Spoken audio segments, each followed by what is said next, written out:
This is the second video cast in the Earth and Space series, and this one focuses on gravitation and in particular the Moon.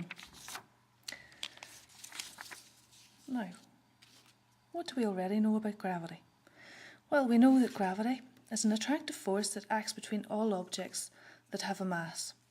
The size of the force depends on the mass of the object, and those of you in Year 12 will know that the weight of an object is the product of its mass and the gravitational acceleration. In other words, W equals mg. All objects produce a gravitational force, and for huge masses such as a planet, this is a massive force. Therefore, let's think about gravity in the solar system. The Sun is at the centre of our solar system, and it is a massive object. Therefore, the gravitational force produced by the Sun is also massive.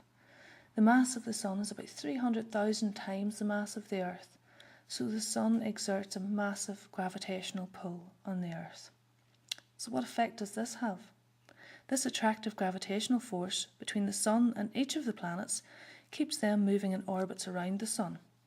And the shape of a planet's orbit around the Sun is an ellipse or an oval shape.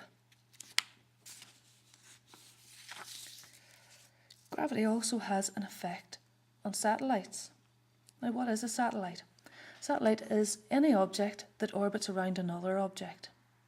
The Moon is a natural satellite of the Earth, which is kept in orbit by the attraction of the Earth's gravity. An artificial satellite is an object made by and put into orbit by humans. There are lots of artificial satellites in orbit around the Earth, and they have many different uses. We will come back to the uses and nature of artificial satellites later on. First of all, we want to concentrate on the Moon. The Moon orbits the Earth in an elliptical path, and it takes just over 27 days for a full orbit. Now, how do we see the Moon? This is important to how the Moon looks to us. The Moon doesn't actually produce its own light. It reflects the sunlight. So if the Sun is over here on the left and the sunlight is coming across, it comes in and it hits the Moon and bounces back to Earth, and this is what we see.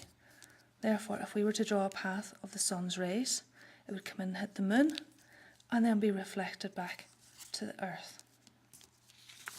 This